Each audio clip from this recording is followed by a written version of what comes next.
चलिए मेरे प्यारे दोस्तों, तो आज हम लोग कुछ ऐसे टॉपिक पे ध्यान देंगे जिस टॉपिक से अक्सर कॉम्पिटिटिव एग्ज़ाम में एक न एक क्वेश्चन पूछ लिया जाता है।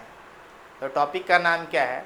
तो प्राकृतिक में पाए जाने वाले पदार्थों के अंदर अम्ल। ठीक है, यानी इस प्राकृतिक में जो पदार्थ पाए जाते हैं उसके अंदर कौन कौन सा अम्ल पाया जाता है। तो चलिए देर नहीं करते हैं और शुरू करते हैं। देखते हैं बोर्ड की तरफ। ऊपर हेडिंग दिया हुआ है प्राकृतिक पदार्थों में पाए जाने वाले अम्ल।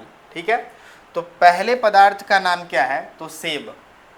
ठीक है, सेब में कौन सा अम्ल पाया जाता है? तो मैलिक अम्ल पाया जाता है। अगर आपसे पूछा जाए कि सेब के अंदर कौन सा अम्ल पाया जाता है, तो आप जल्दी से जवाब दीजिएगा कि सेब के अंदर मैलिक अम्ल पाया जाता है। ठीक है, कोशिश कीजिए कि आप मेरे साथ रिपीट कीजिए। ठीक है ना। चलिए नेक्स्ट पदार्थ है इमली। इमली के अंदर कौन सा अम्ल पाया जाता है? तो टार्टेरिक अम्ल। क्या बोलिएगा?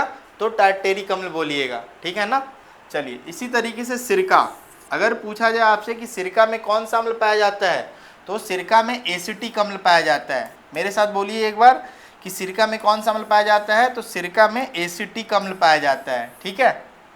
दही में कौन सा अम्ल पाया जाता है? तो यहाँ देखिए कि दही में लैक्टिक अम्ल। कौन सा अम्ल? तो लैक्टिक अम्ल पाया जाता है। दही में कौन सा अम्ल पाया जाता है? तो लैक्टिक अम्ल। इस तरीके से हम आगे बढ़ेंगे और आगे देखेंगे कि टमाटर में कौन सा अम्ल पाया जाता है। तो टमाटर में हमारा ऑक्सैलिक अम्ल पाया जाता है। कौन सा अम्ल पाया जाता है? तो ऑक्सैलिक अम्ल। यहाँ देखिए टमाटर में कौन सा अम्ल पाया जाता है? तो टमाटर में ऑक्सैलिक अम्ल पाया जाता है। ठीक है। इसी तरीके से पूछा जाए चाय में कौन सा अम्ल पाया जाता है?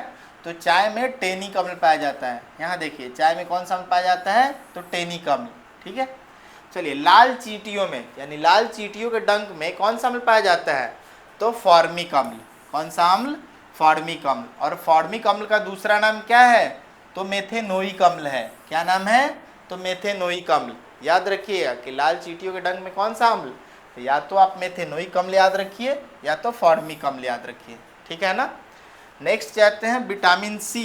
विटामिन सी में कौन सा अम्ल पाया जाता है? तो विटामिन सी में एस्कॉर्बिक अम्ल पाया जाता है। कौन सा अम्ल पाया जाता है? तो एस्कॉर्बिक अम्ल विटामिन सी में। ठीक है।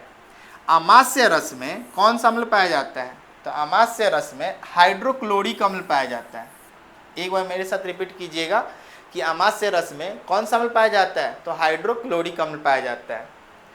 चलते हैं अगला कि संतरा और नींबू में कौन सा रस पाया जाता है? तो संतरा और नींबू में सिट्रिक अम्ल पाया जाता है। कौन सा अम्ल पाया जाता है? तो सिट्रिक अम्ल पाया जाता है। याद रखिएगा कि संतरा और नींबू में कौन सा अम्ल पाया जाता है? तो सिट्रिक अम्ल। लास्ट है कि नेटल का डंक, इसे बिच्छू डंक भी बोलते हैं। नेटल के डंक को क्या बोलते हैं? तो बिच्छू डंक। यानी नेटल के डंक में कौन सा अम्ल पाया जाता है? तो फॉर्मिक अम्ल। कौन सा? फॉर्मिक अम्ल। और फॉर्मिक अम्ल का दूसरा नाम हम क्या बताए हैं? तो मेथेनोइक अम्ल। ठीक है ना। इस तरीके से हम लोगों ने लगभग 8 से 10 पदार्थ देखे हैं कि इन पदार्थों में कौन कौन सा अम्ल पाया जाता है। मेरा कोशिश है कि आपको याद हो, अच्छे तरीके से याद है। चलिए अगले वीडियो में हम लोग मिलते हैं।